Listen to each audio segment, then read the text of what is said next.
Good afternoon, everyone. I'm Susan McGuire, Director of Professional Development at ACCE, and I'm happy to welcome you to this afternoon's New Membership Professional Roundtable. In this roundtable, Rebecca Wood, who's Director of Sales and Corporate Partnerships at the Calgary Chamber of Commerce, will present on preparing for and presenting at sales calls and overcoming common sales objections. After the presentation, there will be opportunity for discussion, questions, and sharing. Before I turn the program over to Rebecca to begin, I do have a few housekeeping notes. First, attendees are currently in listen-only mode to avoid background noise. We'll keep the lines muted while Rebecca does her initial presentation, and then we'll have opportunity to ask questions. Second, after Rebecca's presentation, as noted, we will have time for questions, and there will be two ways you can ask questions. First, you can use the question function of the webinar. There's a question box on the lower right-hand corner of your screen. Just open up that box, type in your question, and Rebecca will be able to see it and answer it. And she'll answer questions generally after her presentations. But you can type in the question at any time during the presentation as you think of it. Please feel free to do that, and Rebecca will answer at the end. And if we run out of time and you've typed in a question, we don't get to it, Rebecca doesn't get to it, we will contact you individually after the webinar. Also, Rebecca will have her contact information in the presentation, and you can feel free to contact her afterwards. In addition, we have another way to ask questions. In the webinar panel on the right-hand side, you should see a little hand by your name that you can click on to raise your hand. If you click on that, that indicates to us that you want to speak. So Rebecca or I will unmute your line, and we'll say, okay, go ahead, ask your question or share your thought or whatever you want to do. Share your observation or participate, and you can do so. And then after you're done, I'll unmute you and I'll go to anyone else who needs to be unmuted. So two ways to ask questions: type them in the question box or raise your hand and I will call on you. And finally, this roundtable call is being recorded, and it will be up on the ACCE website on the ACCE Membership Development Division page by this Friday. So that will be April 12th. I'll also post her presentation, and that presentation is also already uploaded to the handouts part of the webinar panel. You can take a look, download it if you'd like. If you'd prefer to wait, it will be loaded or posted on the website along with her presentation. So with that, I'd like to introduce Rebecca. Rebecca, as noted, is the Director of Sales and Corporate Partnerships at the Calgary Chamber of Commerce. She's also Chair-elect of ACCE's Membership Development Division Advisory Board. Rebecca leads a team of sales professionals and customer service representatives who deliver service daily to local businesses. The processes she has implemented to focus on member engagement are reflected in the increased customer satisfaction and retention of chamber members. She has a love for business, which started with completion of her Bachelor's of Commerce degree from the University of Calgary. And since then, she's consulted with businesses as a tourism development officer with the government of the Northwest Territories, led a team as general manager of the Yellowknife Tourism Association, and exceeded sales targets in business development with the Calgary Stampede and the Global Petroleum Show. Rebecca is also mom to 3 young children who are active in hockey and music, and when she has spare time, she likes to explore the nearby Rocky Mountains on cross-country skis. So thanks, Rebecca, for leading this call, and at this point, I'll hand the presentation over to you. Great. Thank you, Susan. Thanks so much for the warm introduction. Hello, everyone. I'm really excited to be back chatting with you today on this topic that is a challenge for everyone that's in sales. How do you prepare for that sales call, overcome objections, and generally close the sale? So I'm just going to move my slide deck here. Sorry, just one second. Technical difficulty. It was just working. There we go. So one thing that I want to resonate with you today is this. Always be qualifying. Now, some of you may be thinking it should always be closing, ABC. Isn't that part of what a salesperson is supposed to be doing and thinking? I'm flipping it a little by talking about qualifying, and you'll see when we go through the outcomes today and how to prepare and overcome some of these objections as you go through the sale. Because closing the sale can mean a win, so you actually close the sale and make the deal, but closing the sale can also be that they're just not qualified as your prospect and you have to let that sale go. I also just want to say that for those of you who have ever been a part of or experienced Sandler sales and leadership training, I've been in that program for the last 4 years now, so some of this may be familiar to you. I have put a spin on it to make it reflect on selling chamber memberships, but the Sandler technique can be used in all kinds of sales. So what are the outcomes that we are hoping to achieve by the end of the webinar today?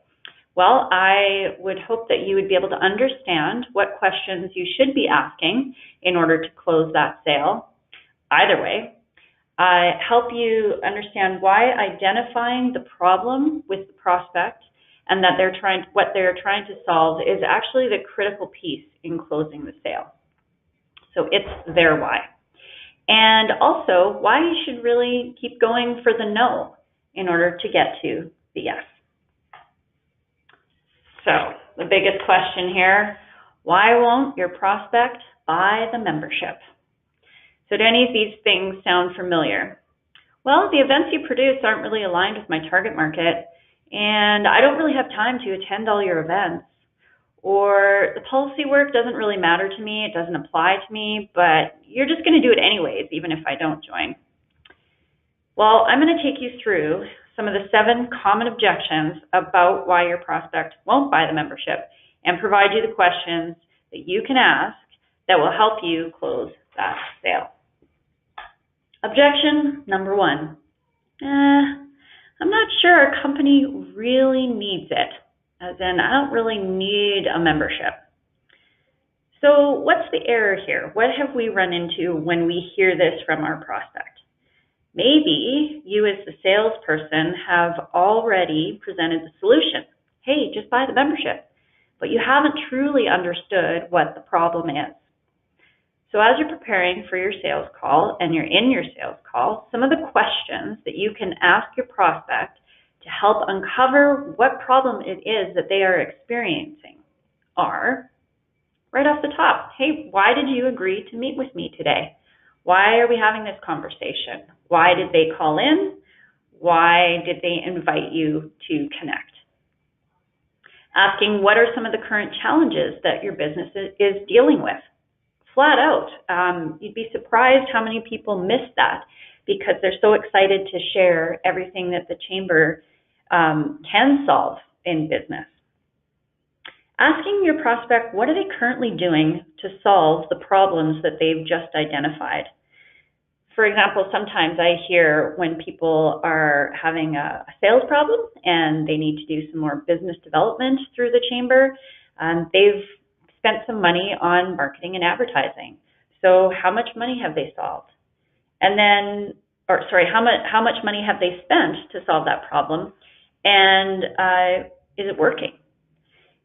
Is it not working? Why or why not? Are they getting frustrated with continuing to put money into, say, a marketing plan that just isn't seeing the ROI? And then also asking them, if they did have a magic wand, what would problem solved look like? This is going to give you some real insight into what they believe success looks like and help you frame up the solution so that you can present that back to them.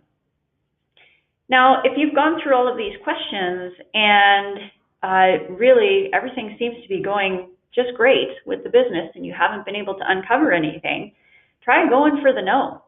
Well, it sounds like you have everything covered. Maybe you're right. Your company just doesn't need a chamber membership. Pause.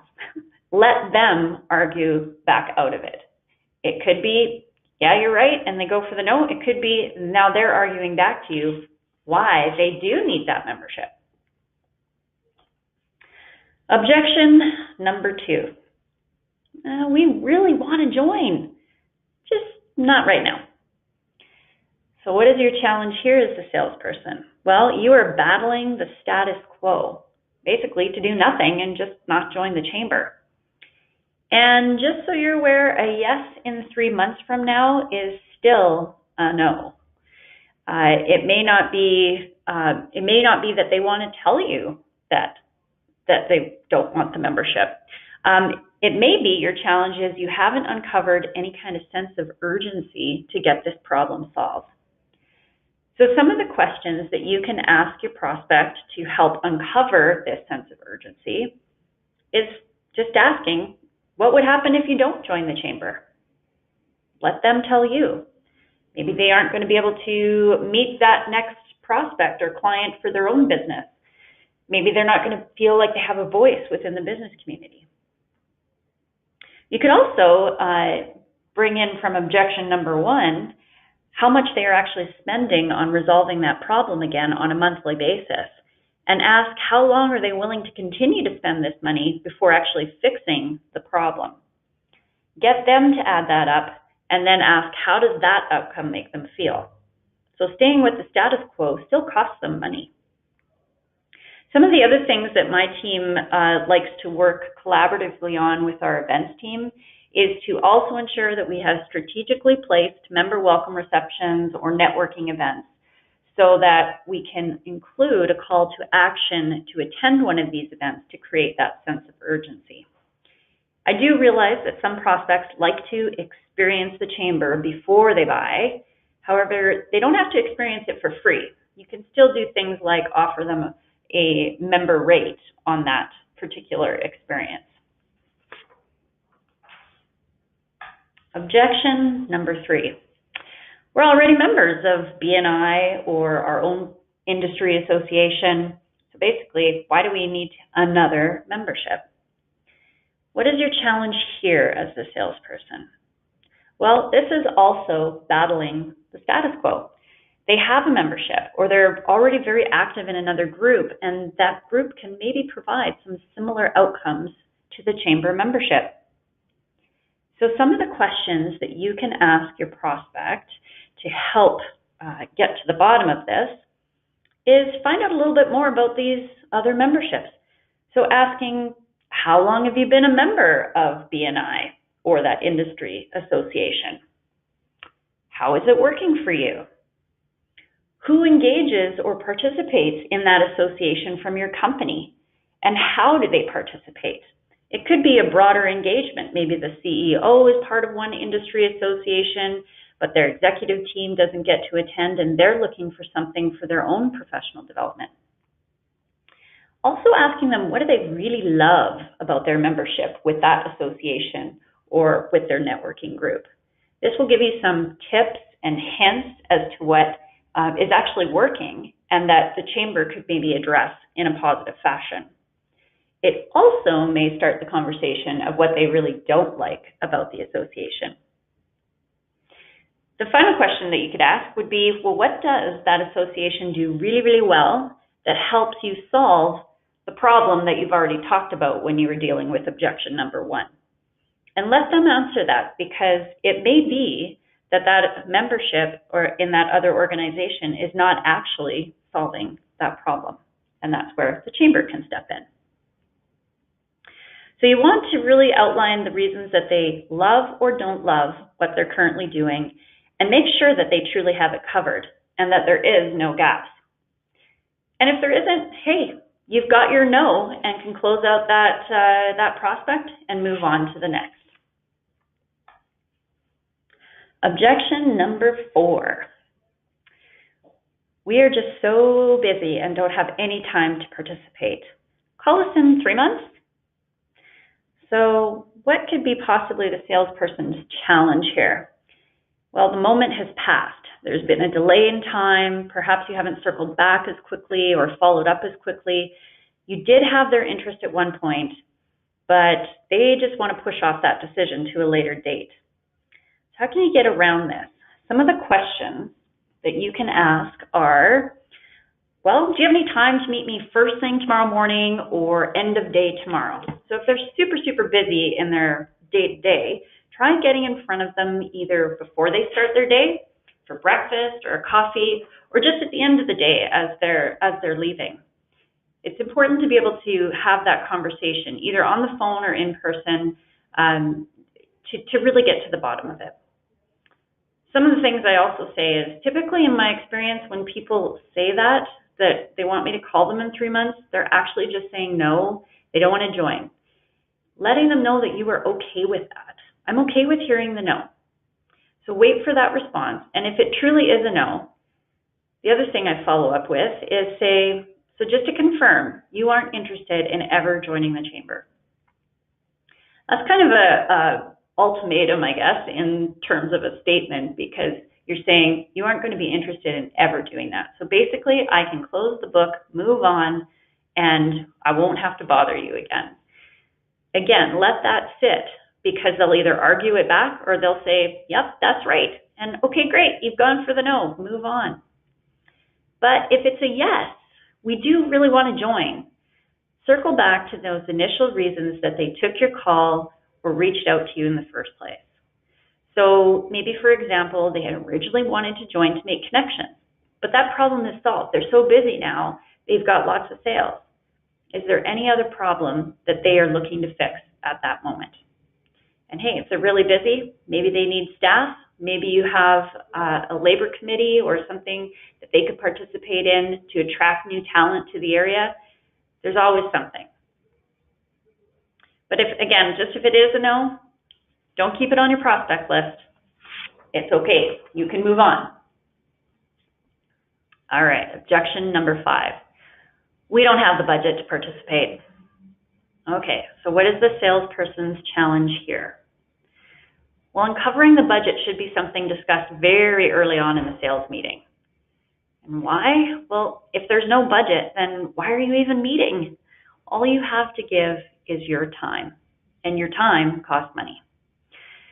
So if there is a budget, you want to get a sense of what solutions you can present that will meet their expectation. So I say to my team right off the top, ask up front, do you have a budget for this spend? And ask them if they have a ballpark. Is it $1,000? Is it $10,000? What do they typically spend on memberships or on marketing or on business development? So if they do have a budget, find out which department it comes from. Sometimes I get into a room and the CEO is going to take it from the executive budget, the executive administration budget. Sometimes it's coming from the marketing budget. And this is really important to understand in terms of success of the membership and when you get to renewal. And if it's still no, they don't have a budget, ask them, well, if this is something you really want to proceed with, where are you going to find the money? And let that sit. You may be able to help brainstorm different pockets that they might be able to access. Perhaps it's some professional development funding. Perhaps it is something in the marketing budget. And then really, if it still is no, well, should we continue to talk? Because again, if there is no budget, there isn't a point in the conversation at this time. Objection number 6. I want the membership, but Dean doesn't agree. Who's Dean? Dean is that mythical decision maker that didn't get in the room on the first round of the conversation.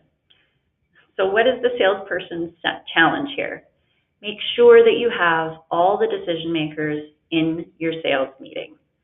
And if all you can get is the influencer, you need to find out who's going to be using those membership benefits or who that person believes will give the membership success to.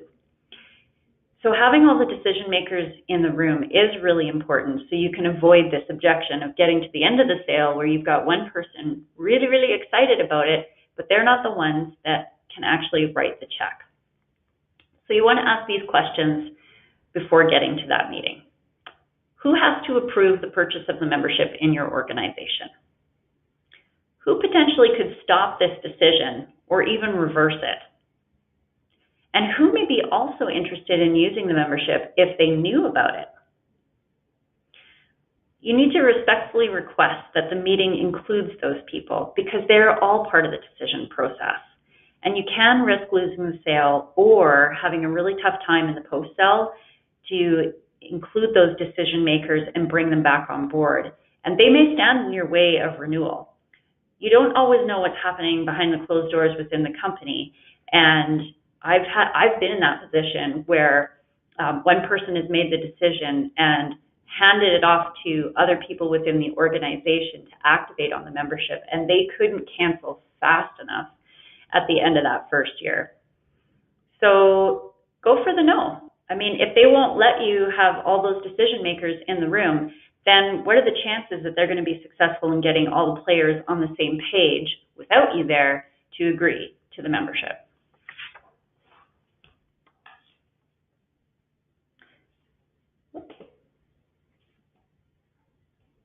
Back. Sorry, guys. Last one, objection number 7. Well, we took a look at it, but it just doesn't seem to be the right fit for us. So what is the challenge here? The salesperson's challenge is that something along the line was missed. Something has changed. So if you've got to the point where you've had the meeting, you've sent the membership application, and you thought the deal was done, and this comes back at you, you need to ask, what has changed since the last time we've chatted? There could be a staffing change. There could be a budget change. There could have been an organizational change. The change can be significant enough that you actually may have to restart and go back to the beginning of the sales process. You can also go for the no here. It sounds like so much has changed that my original proposal is outdated. Ask them, should we begin again? This will help you understand if it is going to be a hard no, or if there's an opportunity to revisit why it wasn't a right fit at that time. So I wanted to ask for all of you on the line here, what did you notice about these questions? None of the questions really had anything to do with features or benefits, or even countering their objection with what a chamber does or what a chamber can do for them. What I really wanted to point out here is your conversations, your sales calls are really all about asking the right questions before you get to the part of the solution providing and what the chamber membership can do for them. I would say you need to be the doctor of your world. Be bold, ask those questions, and go for the no. Because really, what have you got to lose? It certainly isn't the sale because you didn't have that in the first place. Thanks everybody so much for listening to my presentation here today. I'm happy to have a discussion, answer any questions that you may have, and we'll take it from there. Okay, well, thank you, Rebecca. Yes, everyone, if you have questions, remember you can ask them. You can type your questions into the question box in the webinar panel. Just go ahead and do that, and Rebecca will see them and will answer them. Or you can raise your hand and ask questions as well. So if you have anything that you'd like to, questions, sharing, discussion, anything at all? Oops, I think I see a hand raised. Okay, I think Kelly, I see your hand raised. Let me see. I will unmute you. Kelly, are you there? Kelly Finelli?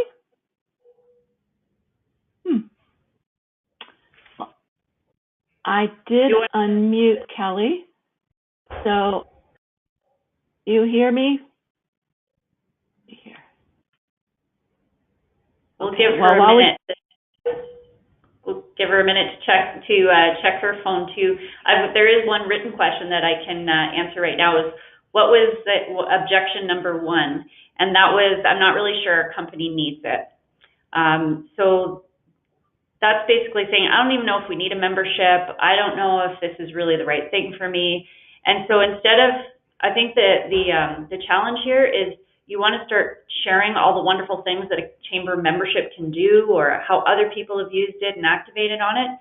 But you've got to hold yourself back from that before you start talking all about all those wonderful things. You actually have to find out what their company is going through and experiencing that perhaps the chamber can solve. And you know what the chamber can solve. They don't know that. But you got to get them talking about what their business challenges are so that you can make it the right fit. Otherwise, they're just going to tune out because maybe they don't need any B2B connections. And they will just turn off to your answer if you start talking all about that. Have we got Kelly back yet? Oh, I don't. Maybe there seems to be some technical difficulties on someone's end. So, Kelly, if you're there and you want to type in your question to the question box, we will see it. If anyone else has any questions they want to type in or ask. I see another one. Rebecca, do you see that? Oh, just one sec here. Okay, sorry. Do you want to read it out to me, Susan? I'm not seeing the full question. Sure. Hold on a sec. Okay, so this is from Gina. Rebecca, will you negotiate a price down if you know someone can't afford your base membership? Oh, that's a good question. So my initial response is if they can't afford the base membership, then they're probably not qualified to purchase your product. So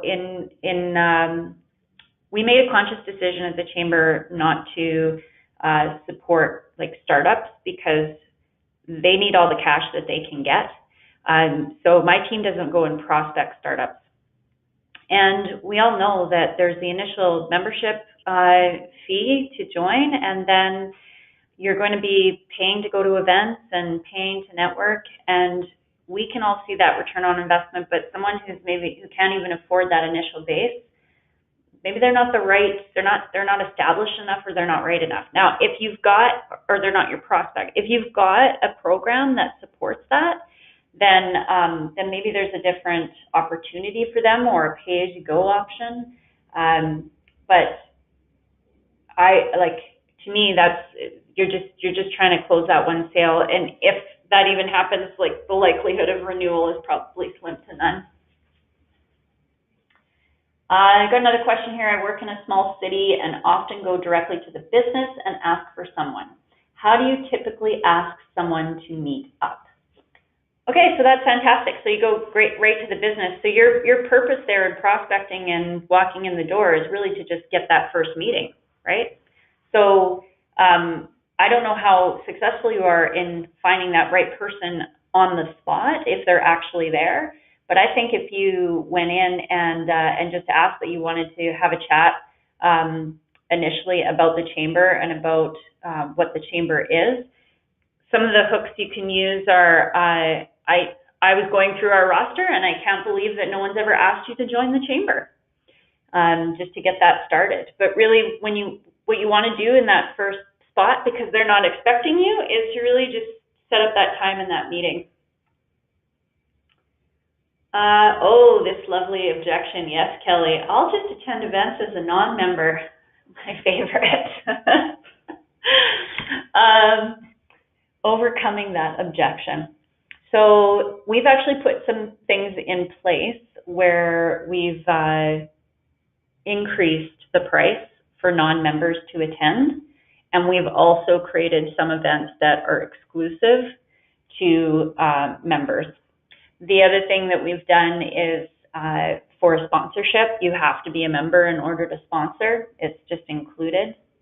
I think that these folks that just want to kind of take a peek and move in and out, they're not truly your ideal member anyways, because they don't believe in the vision of the chamber. They just want to come and dip and leave. I don't really have a great answer of a workaround, because I haven't really convinced anyone. If they just want to attend as a non-member, they do.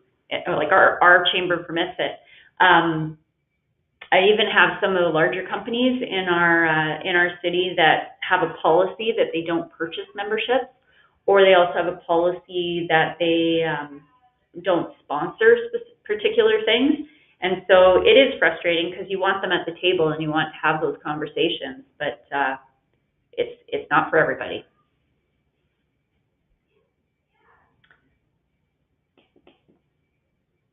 I'm just checking to see if there's any other questions here. If I haven't answered your question, feel free to either raise your hand or type something back in there if I wasn't clear or you want to continue that conversation.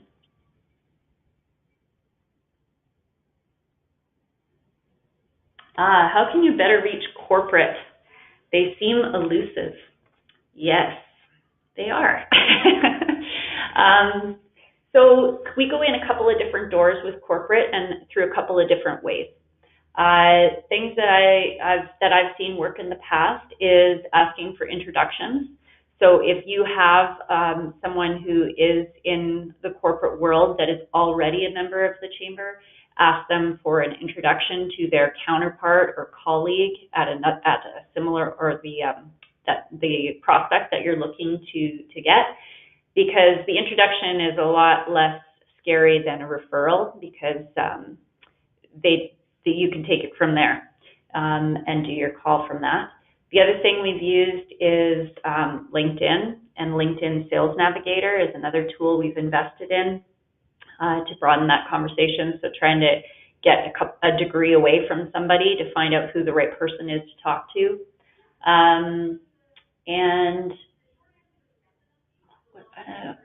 And then I think too,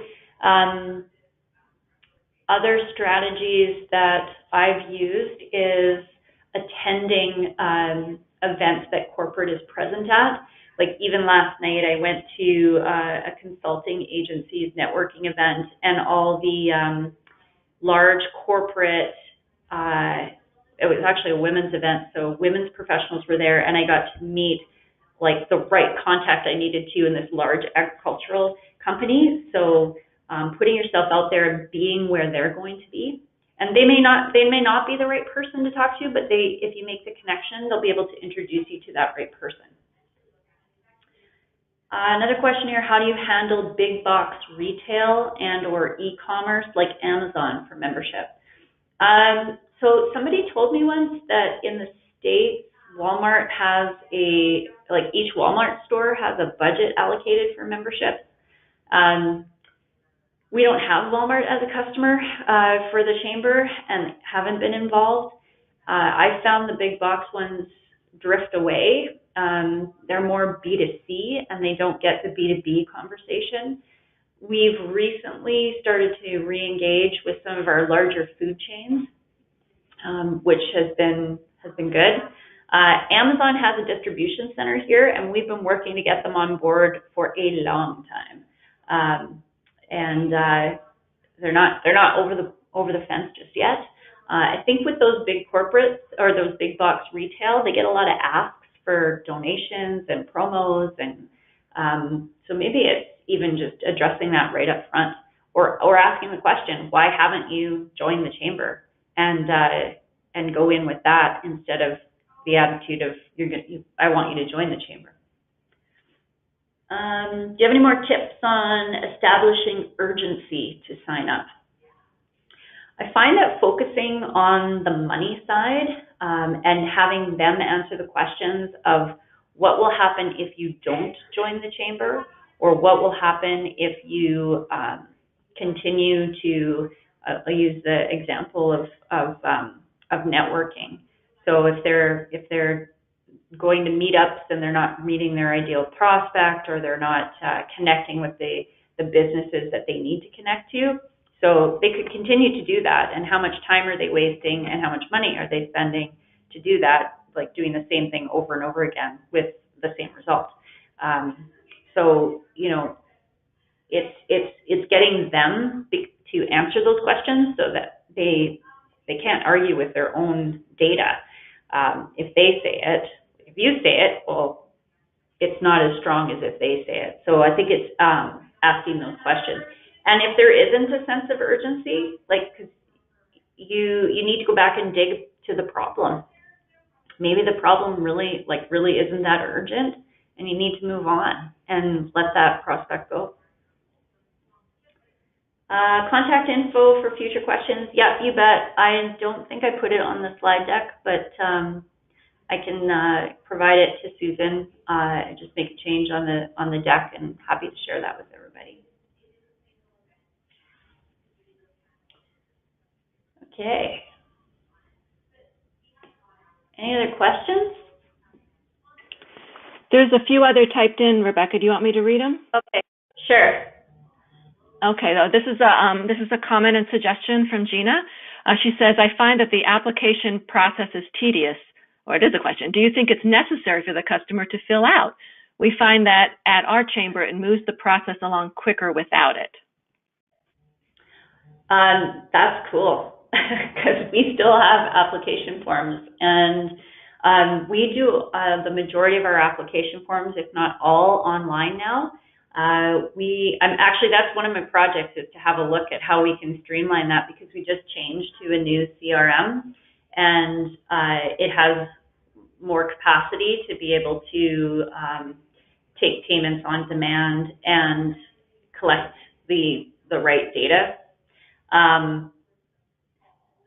You know what, that's a really good fundamental question, because the concept of membership is that you're signing up for an annual agreement, and you could put all of that either online, or is it really necessary? No, you're like, we just want to collect the data, right, about the customer, why they joined, what they're interested in. That could be done with an onboarding call. You may not get all the information that you need in an application, but that's something to think about. Maybe we could have a conversation about the application process in a little more detail at a future session. See this other question here. Nope, I already asked that one. Susan, am I missing one of the questions here, or do we have them? Yes. How would you, from Aiden, asks, how would you approach asking about the budget? You mentioned it should be brought up early, and he's curious as to how you bring that up. Oh, I just flat out bring it up. I asked that question. Do you have a budget? Some of the things that I've encountered, and this is like earlier on, I used to get uncomfortable about money. And I had one of my salespeople who was really uncomfortable about asking about anything to do with money. And so what we set up with her was for her to say to the person just that. I get really uncomfortable, and sometimes I forget to ask if you have a budget, or how you're going to pay for the membership. And so, can you help me? And if I forget, can you make sure that we address that question when we get to that point in our sales conversation today? So it's kind of putting the onus back on the other person, and then they're like helping you out by bringing it up. The other thing that I've used is ballparking. You can even approach it by saying, look, typically memberships range anywhere from $10,000 to $600. Does that seem like we're in the right ballpark if we continue the conversation? If they're not willing to give you a particular number, a lot of companies will say, oh, it depends. It depends on the opportunity. It depends on what you're going to bring to the table. So put some parameters around it so that they know, and then they can respond to that. Because if they're like, oh, I thought it was just going to be $100, then you can explore that a little bit further and ask, well, should we continue to talk? Because it's definitely not that.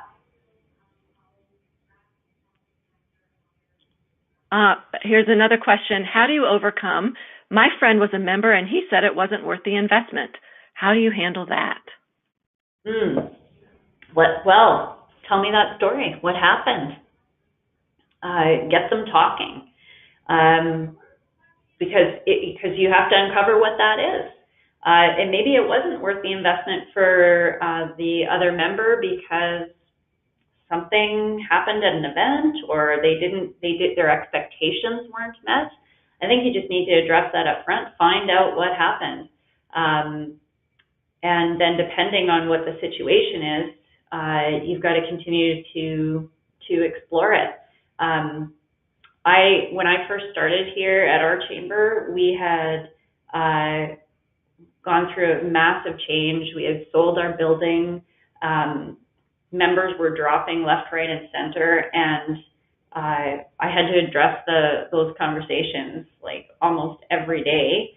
and you're trying to win back the trust of the membership that you're going to say what you that you're going to deliver on what you say you deliver. So I think it's really you got to ask the question, like, what actually happened? Okay, and here's one other objection that Kelly mentioned. I don't have time to participate. Oh, yes. Yes, we talked about this one. Which one was that one? Oh, yeah. It was objection number 4. We're so busy, we don't have time to participate. So I think going back to why did they agree to talk to you about being a member of the chamber, and get them to draw that out, because if they think that the chamber is only about events, you can help dispel that myth. But rather than selling to them what the chamber can do, is, go back. Why did you agree to talk to me today? What's happening in your business? What problems are you trying to solve? And that's where you can provide information on what the chamber can do as a solution to those problems that is outside attending events. One of the things I did with my team just 4 weeks ago, we did some role playing on how to quote unquote sell advocacy. And we talked about telling the chamber's story. So if someone has absolutely no idea what a chamber is or does, or you're starting from a ground zero position, it's okay to tell the story. This presentation was all about the questions that you should be prepared to ask to get the prospect talking, but you have the opportunity as well to talk about what the chamber does. And if you focus those stories on the advocacy that your chamber does, the impact that it has on economic development and labor creation within the area, and how it is the voice of business within your area. If you're telling those stories at the beginning, ultimately events will come up at some point, but you can set the stage with that. So I think getting those stories prepared is really important. We shared 4 or 5 different stories that are now our stories of members' experiences when it came to that advocacy side, or meetings that we've had with government officials. It gives you credibility, and it shows more depth to what the chamber can provide. Okay, I think we may have gone through all the questions. I don't see any typed in, and I don't see any more hands raised. So I think that's it. Rebecca, do you have any closing thoughts or advice? Thank you. Thanks for having me and listening to me today. Happy to follow up with anyone if you have any other questions, or if you think I'm totally off base too, let's talk about that. But again, I do encourage you to be bold, to ask the questions. Don't be afraid to ask questions, and don't be afraid to lose the sale because you didn't have it to begin with. Okay, well, thank you so much, Rebecca, and thank you to all of you who have participated and asked questions and joined us this afternoon. We hope you learned something, and as Rebecca said, we hope you continue the conversation with your peers in ACCE and Membership Development Division, and continue to join us for our calls and webinars. This call was recorded. It will be posted on our Membership Development Division page by Friday, and you can get to that going to our website, www.acce.org, clicking on Networks, and then following the links from divisions to Membership Development Division. Click on that, and they are listed there. Our next new member roundtable is going to be in May, on Wednesday, May 22nd, and Gina Martins will be leading that roundtable, so we really look forward to that, and you will get some reminders so that you can sign up. We are also doing a webinar tomorrow led by Kathy Height on journey mapping, so that will be at 2 p.m. East Coast time, and you can get to that by looking on our events page and registering in advance, just like you did for this roundtable. If you're not on the MDD mailing list and you want to be, or you have any thoughts or comments or suggestions for topics, please feel free to email me. I'm at smcguire, smcguire, @acce.org, and I would be happy to get your thoughts and also add you to our list. So thank you again, Rebecca, for taking the time to present and facilitate and answer all those questions. Thanks to everyone for your participation, and we will see you on the next MDD Roundtable. Have a great afternoon, everyone. Bye-bye. Thanks, Susan.